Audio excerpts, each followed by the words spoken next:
Hello and welcome to the LLG Grapevine podcast. You're listening to Helen Bennett, LLG's Executive Director of Policy and Governance, and Dennis Hall, LLG Bulletin Editor. Hello, everyone. Now, it was a busy week last week, Dennis, and I'm still suffering from a bit of a cold, so apologies. Let's see how I go throughout this podcast. We are, of course, gearing up for the LLG Governance Conference this Friday in London. Some excellent content in there as ever, including the case of Mazur.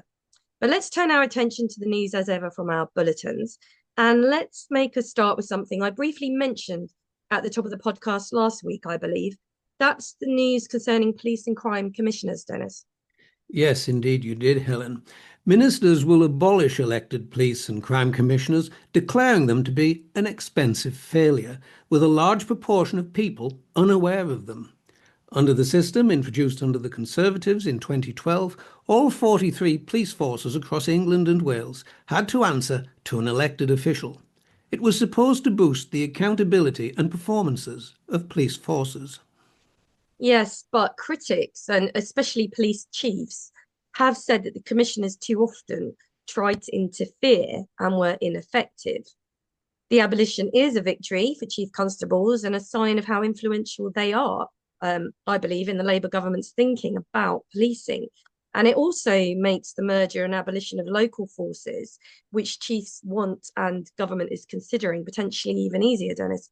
Yes, quite. The Home Secretary, Shabana Mahmood, said the introduction of police and crime commissioners by the last government was a failed experiment. Going on, she said, I will introduce new reforms so police are accountable to their local mayoralties or local councils. That's interesting. And she said the savings will fund more neighbourhood police on the beat across the country, fighting crime and protecting our communities. The government promised that £20 million of savings would go directly back into policing, and the move would save at least £100 million across this parliament. It is interesting, actually, about the accountability to the mayors or local councils. I think that could actually be really beneficial in a lot of ways. Let's see, though. So I think that the consequences for this, obviously, is that the next elections for PCCs, which were scheduled for May 2028, they're going to be scrapped. And it does come at a time as local government is, as we know, being changed substantially, with more mayors being introduced. Now, the government have said 2 in 5 people did not know that PCCs existed. That's fascinating. It is. And that turnout at the last elections for the post was below 25%. And that mayors were 4 times better known by the public than their local PCCs. Yeah, the figures speak for themselves, don't they? And it was reported that chief constables felt that while some PCs were good, too many were erratic and some dismissed as second-rate local politicians. Some chief constable posts remained empty for a long time because of PCC's dithering, it was claimed, and the churn of chiefs increased. Gavin Stevens, chair of the National Police Chiefs Council, said, democratic accountability of operationally independent policing is essential. Bringing strong, integrated local leadership and the voice of communities into our service is a vitally important part of policing by consent. Well, PCCs were introduced when Theresa May was the Home Secretary, and I believe were influenced by America's electing of key local officials and part of an idea of running services via localism. And in policing, that meant central government would not sort of tinker, for want of a better word, in local forces. But Labour believes a strong central Home Office is needed, with confidence falling in law enforcement and some forces solving, apparently the figure shows solving fewer than 1 in 10 crimes, Dennis. Yes. The abolition of PCCs will be in a police reform bill that the government is promising, but which is much delayed because ministers are struggling to find the money to fund the more meaningful measures. Tiff Lynch, chair of the Police Federation, which represents rank and file officers, said PCCs were an expensive experiment which has failed.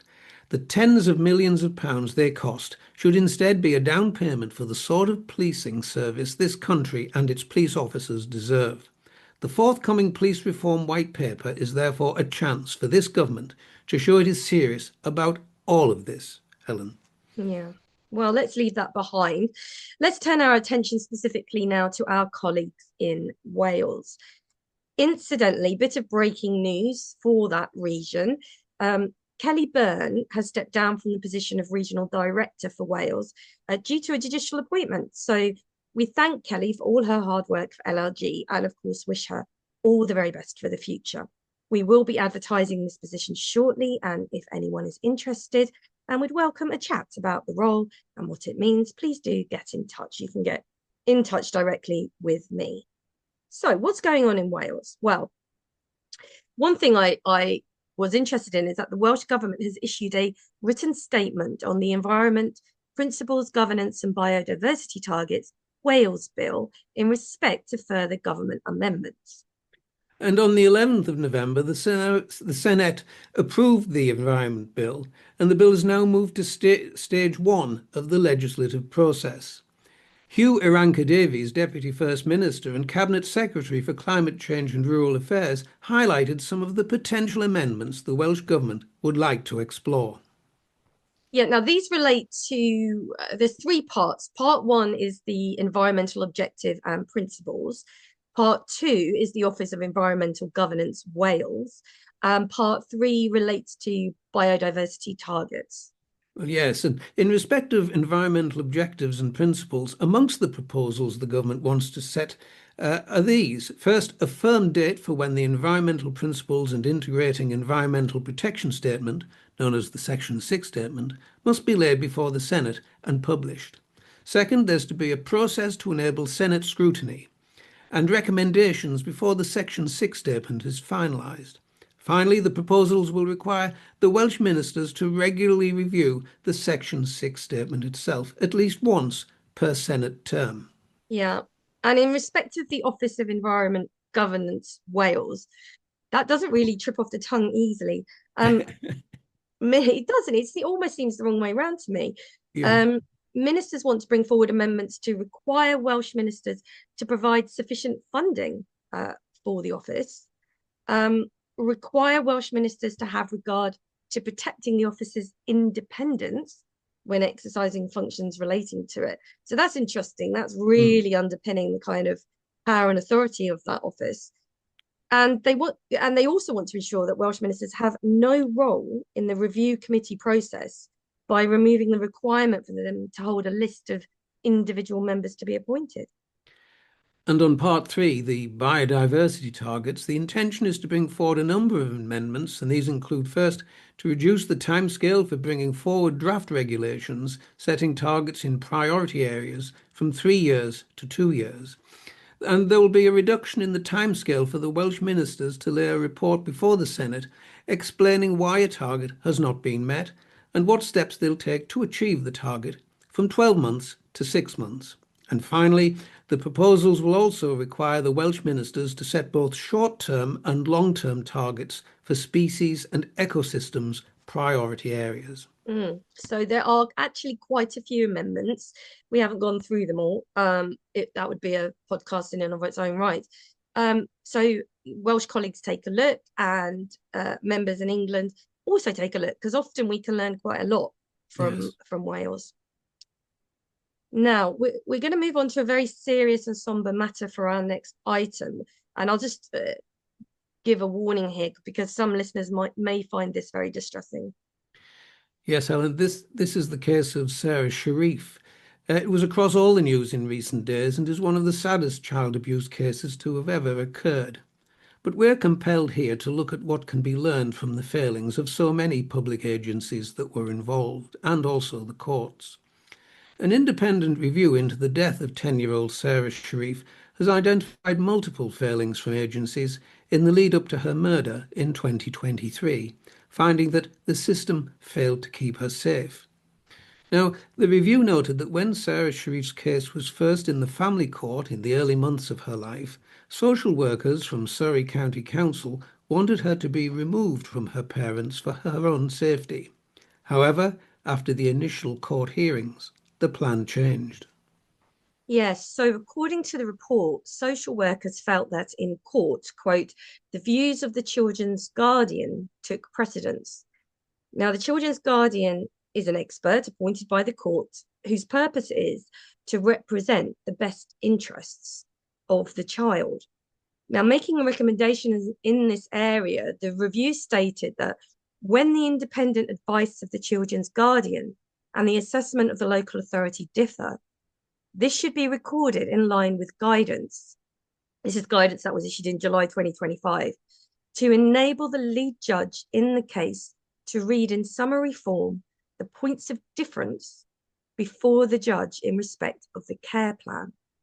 The review said that this will save the court time and will enable parties to consider these points in detail as decisions are made. The revision highlighted a need for private law hearings to have the same status as public law hearings when considering the safety of children. It said, the current processes which focus on disputes between adults in private law hearings do not enable family court advisors to see children when making initial decisions or the consideration of the safety of the children involved. The review found that the overall process of the private law proceedings, once it was agreed that Sarah should live with her father and stepmother, did not maintain sufficient focus on the needs of the children, their cultural heritage, and the father and stepmother's ability to provide safe care. Well, meanwhile, the report found vital information missing in the custody case and did cite racism concerns. Responding to the report, Children's Commissioner Dame Rachel D'Souza said, and I'm going to quote because it's important what she said. She said, it is a catalogue of missed opportunities, poor communication, and ill-informed assumptions, confirming what we always suspected, that the information needed to save Sara was available to the professionals tasked with her protection, but every part of the system lacked the curiosity to piece it together or ask tough questions, relying on the easy lies of her father and stepmother, at whose hands she died. And going on, she said, we already know what needs to happen. Our fragmented children's services needs desperate reform, focused on prioritizing resource, transformed information sharing, and proper professional accountability.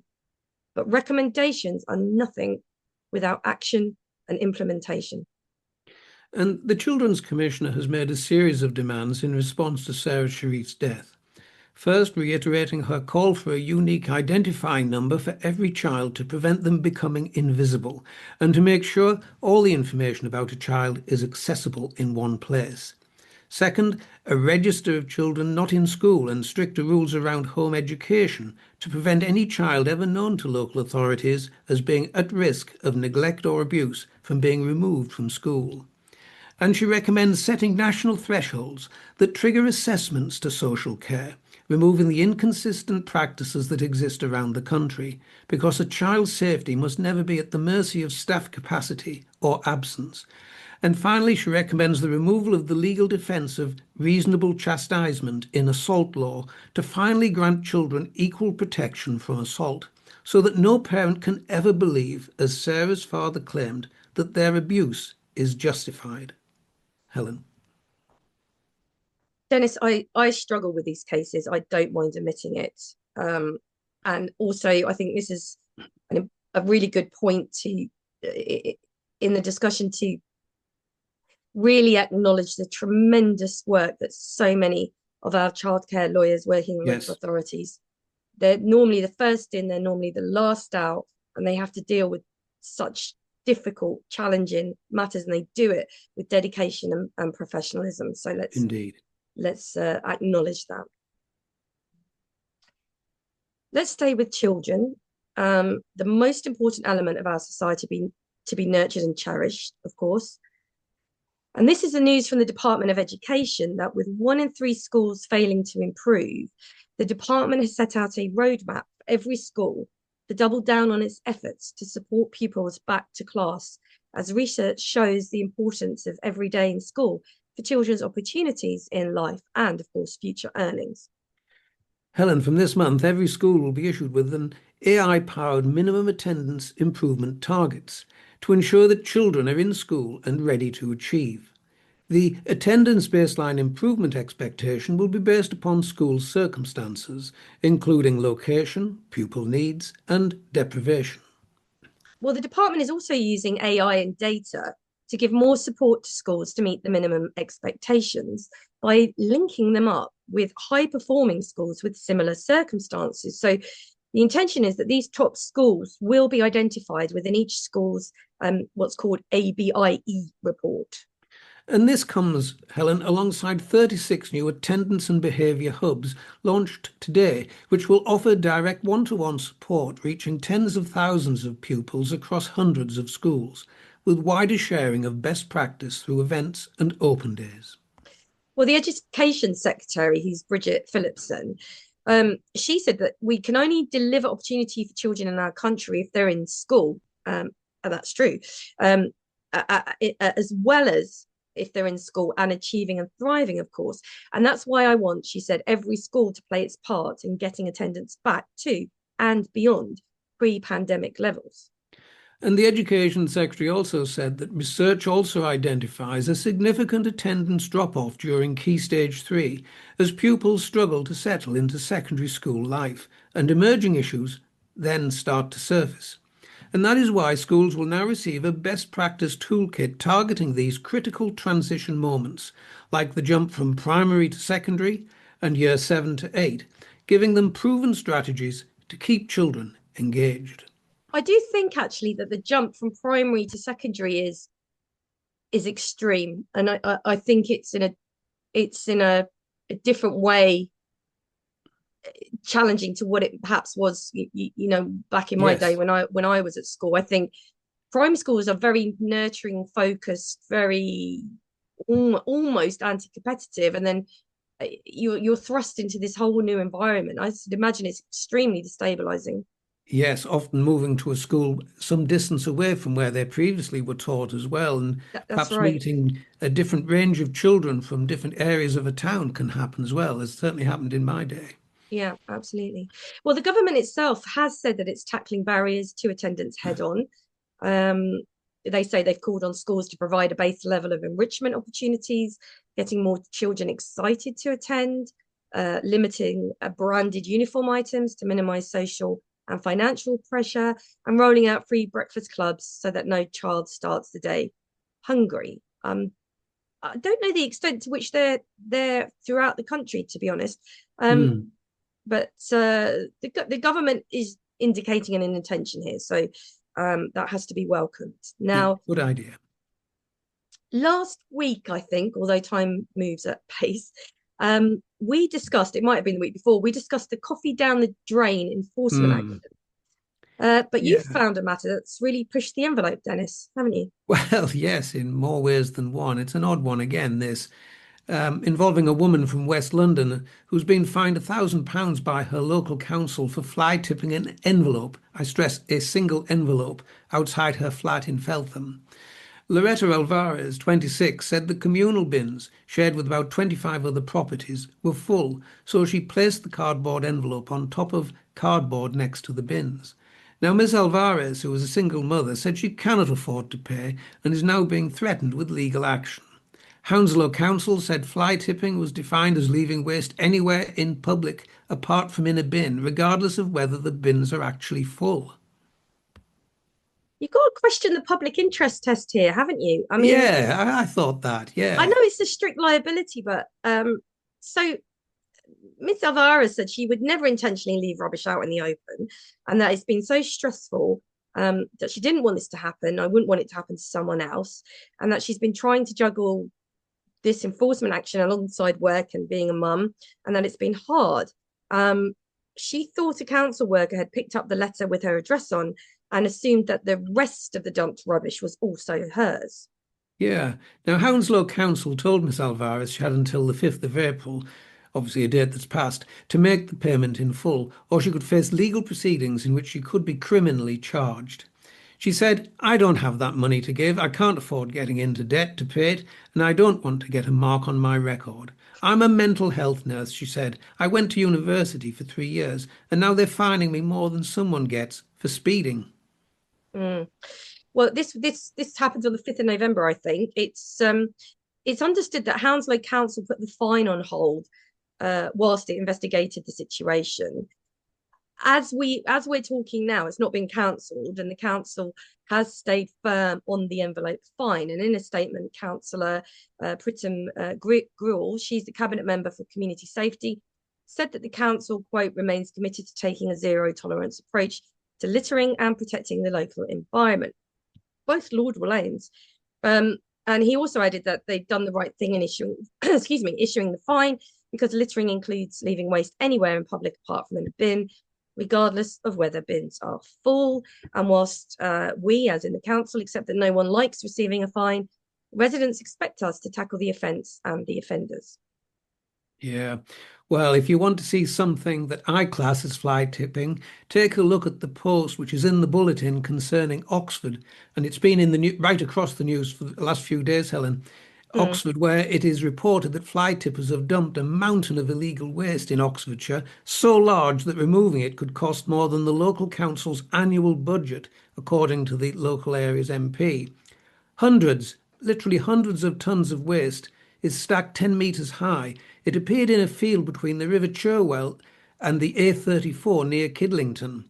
One charity called the huge dump of rubbish an environmental catastrophe unfolding in plain sight. Now, that would be worth enforcing against. It's disgusting, isn't it? Yep. Absolutely disgusting. I mean, I don't know if there's any cameras or that's half the battle, isn't it? Yes. Trying to identify who's done it. Yeah, but it would be an industrial operation with large lorries Absolutely. over a period of time to move all of that. It's worth having a look at the photographs on this. It is absolutely ridiculous. No one's been charged yet with anything, I hasten to add. Well, we'll keep an eye on that Mm, story. See if they're able to. yeah. Um, I don't know if the maximum fine used to be £20,000. I haven't looked at that for Mm, a while. yeah. Won't be enough in that case, I have to say. No. Mm. Now let's turn our attention to planning for our final item. The Supreme Court has declined to hear an appeal over the refusal by a council to allow more than one group to participate in a planning committee meeting. Now, this coverage is lifted from the local government lawyer, great friends, of course, to LLG. Doesn't name an author.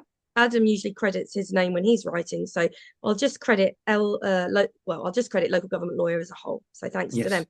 What I would Well, say is that it's a little bit tricky to follow, so we'll do our best. yes. Helen, the Supreme Court has refused permission to appeal in a dispute over whether the appellant suffered material prejudice as a result of a city council's refusal to allow more than one group to participate in a planning committee meeting. Now, at issue in the case of the Crown on the application of Mokes and Canterbury City Council and another was the lawfulness of the decision of Canterbury City Council to grant planning permission for a proposed development, including a winery, in the Kent Downs area of outstanding natural beauty. Yeah, so I might have coughed through that, Dennis, so I apologise. Well, the application for planning permission had been made by the managing director of three associated companies. Now, these are known as the HICO group. The council's decision was made following a meeting of its planning committee governed by Appendix 1 of its constitution. So the local authority considered that its constitution allowed only one group to speak against the proposal. So the Kent Downs unit held this position. So Canterbury thus informed representatives of Natural England and of the Campaign to Protect Rural England, the Kent branch, that they could speak against the proposal, but only in an individual capacity. Now, Kent Downs Area of National Beauty Unit represented the views of Natural England. However, CPRE Kent was not represented at the meeting. The appellant, a member of CPRE Kent, also decided against registering to speak at the meeting, as she believed that CPRE Kent would be speaking.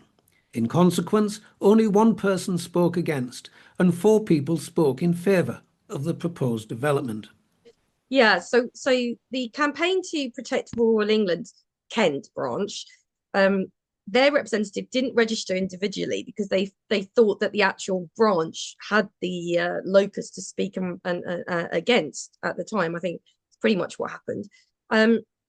So the appellant challenged the decision on 4 grounds, including on grounds of procedural unfairness. Now, the High Court found that the City Council did breach its constitution and did give misleading advice in allowing the representatives of Natural England and CPRE Kent branch to speak only in an individual capacity.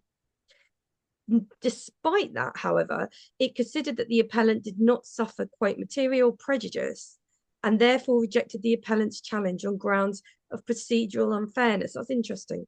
A Supreme Court panel comprising of top judges, in fact, Lord Lloyd Jones, Lord Sales, and Lord Hamblin, refused permission to appeal this month, concluding that the application did not raise an arguable point of law. Yeah, so there was a breach, but no material prejudice Yes. and no arguable point of law. So that's interesting. It's worth reading the judgment there, I think, if you're a planning lawyer, well, any kind of governance constitutional lawyer. I will just add that the local government lawyer also has a very good article on the inability to speak at a planning committee meeting and prejudice, and that's by Isabella Tafu following the Court of Appeal's ruling in accordance with the principles articulated in Smek Properties and Runnymede Borough Council and others, which listeners might be interested in. And on that note, that's it for another edition of the podcast. You can read more on the items discussed today and many more besides by going to bulletin number 40, available on the LLG website now. So it's goodbye from me. And from me too. Goodbye now.